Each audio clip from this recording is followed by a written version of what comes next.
दोस्तों, आपका स्वागत एक और नई मज़ेदार कहानी के साथ। इस कहानी को सुनकर आपको बहुत मज़ा आने वाला है। तो चलिए दोस्तों, कहानी को शुरू करते हैं। जब मैं 8 साल की थी तो रिश्ते के भैया ने पहले सीने पर हाथ फेरा, फिर पैंट में डाली थी हाथ। मैं उस वक्त बहुत छोटी थी, उम्र वही कोई 7-8 साल रही होगी। मुझे याद है कि मेरे दादाजी की उन्हीं दिनों डेथ हो गई थी, लिहाजा घर में बहुत लोग आए थे मेरे दादाजी को आखिरी विदाई देने। दूर के रिश्तेदार भी आए। अब वो 13वीं तक रुकने वाले थे। उन रिश्तेदारों में कई जाने पहचाने तो कई अजनबी भी थे। पर क्या अजनबी, क्या पहचान वाले, इन सब बातों से मैं पूरी तरह थी अनजान। घर में सबसे छोटी और चुलबुली मैं ही थी, सबकी चहेती और लाडली भी। मेरे घर में क्या हो रहा है ये समझने के लिए मेरी उम्र बहुत कच्ची थी, लेकिन उस कच्ची उम्र में मेरे साथ जो हुआ उसकी याद आज भी वैसी ही है, बिल्कुल तरोताज़ा, जिसे सोचकर आज भी मैं कई बार सहम जाती हूँ तो कई बार खुद से घिन भी आ जाती है। याद है वो दिन, मौसम काफ़ी ठंड था, सारे लोग दादाजी के क्रियाक्रम में व्यस्त थे। मैं बाकी बच्चों के साथ घर में छुपन छुपाई खेल रही थी। हम बच्चों में एक बड़ा बच्चा भी था जो हमारे साथ खेल रहा था, वो भी हम छोटे बच्चों की तरह ही। रिश्ते में तो वो भी मेरा भाई ही था, दूर का रिश्तेदार, दादाजी की बहन का पोता। हम सारे लोग उससे काफ़ी घुल मिल गए थे। मेरी भी उससे काफ़ी दोस्ती हो गई। उसे भी मेरी तरह कार्टून नहीं बल्कि न्यूज़ देखना पसंद था।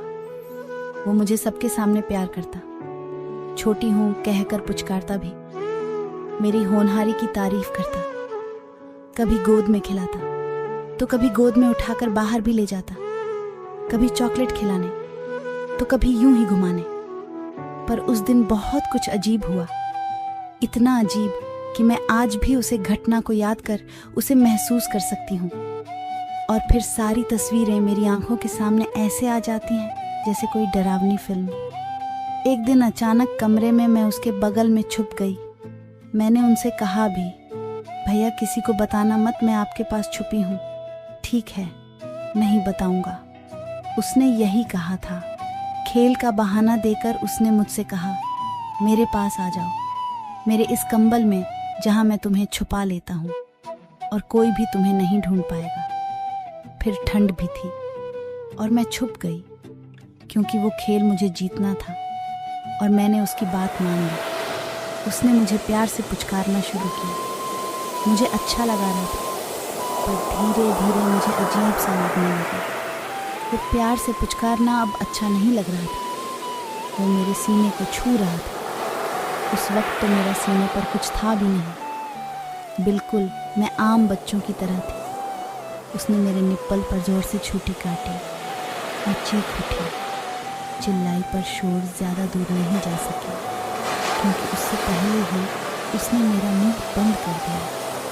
जब उसे मेरे सीने पर कुछ नहीं मिला तो उसने कुछ और तलाशना शुरू किया। उस समय तो नहीं समझ पाई आखिर वो क्या चाहता था, लेकिन बचपन की उसकी तलाश को अब मैं समझ पाई और अब मैं उसकी तलाश को भली भांति समझती भी हूँ।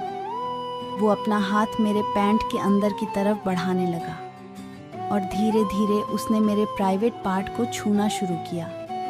मुझे कुछ समझ नहीं आ रहा था, जिसे मैं खुद नहीं छूती थी उसे वो क्यों टच कर रहे हैं। आखिर मेरे साथ ये हो क्या रहा है? वो मेरे प्राइवेट पार्ट में उंगली क्यों डाल रहा है? मैंने अपना पूरा जोर लगाया, सारी ताकत झोंक दी खुद को छुड़ाने की, लेकिन नहीं छूट पाई, मैं नहीं बच पाई। मैंने जोर की आवाज़ लगाई और फिर उसने मुझे छोड़ दिया। उसने मुझे छोड़ तो दिया, पर मेरी आवाज़ को हमेशा के लिए खामोश कर दिया। 13 दिनों तक वो मुझे किसी न किसी बहाने ऐसे ही छूता रहता और मैं कुछ नहीं कर पाती। मैं अपनी माँ को सब बता देना चाहती थी, पर नहीं बता पाई। वो मुझे और कहती, सारे बच्चे भैया के साथ सोएंगे। मुझे तो उसका नाम भी नहीं पता था। मुझे अपनी माँ से नफरत हो गई। वो क्यों नहीं मुझे सुन रही थी? आखिर मेरे अपनों ने ही मेरे बदलते व्यवहार को क्यों नहीं देखा? और अगर देखा भी तो नज़रअंदाज क्यों किया? माँ ने मुझे बाकी मम्मियों की तरह गंदे तरीके से छूने के बारे में क्यों नहीं बताया था, जिसे आजकल गुड टच और बैड टच कहते हैं। माँ मुझ में और मेरे भाइयों में कोई फर्क नहीं करती थी, पर क्या वो भूल गई थी मैं एक लड़की हूँ और कई वहशी दरिंदे आसपास ही हैं, सिर्फ बाहर ही नहीं अपने घर में भी। मुझे जैसी ना जाने कितनी लड़कियाँ होंगी जो जिसने शारीरिक और मानसिक प्रताड़ना झेली होंगी और हो सकता है आज भी झेल रही होंगी। मैं ये दावे के साथ कह सकती हूँ, इसकी शुरुआत कहीं ना कहीं अपने घर से ही होती है और अपनों से ही होती है, पर हम किसी को बता नहीं पाते हैं। ना जाने क्यों हम डर जाते हैं। और तो और हमारे घर में भी हमारी आवाज़ को अनसुना कर दिया जाता है। ऐसा करने से कई बार हम खुद को ही कसूरवार मान लेते हैं, लेकिन ऐसा कब तक चलेगा? और हमें अपनों के खिलाफ आवाज़ उठाने में हमारे अपने ही क्यों रोक लेते हैं, जिसकी वजह से उस गम को हम सारी उम्र साथ लेकर चलने को मजबूर हो जाते हैं। आखिर कब तक? दोस्तों, उम्मीद करती हूँ कि आज की ये कहानी आप लोगों को ज़रूर पसंद आई होगी। दोस्तों, हमें कमेंट करें, बताएं कहानी कैसी लगी। तो मिलते हैं एक और नई वीडियो के साथ। जब तक के लिए धन्यवाद।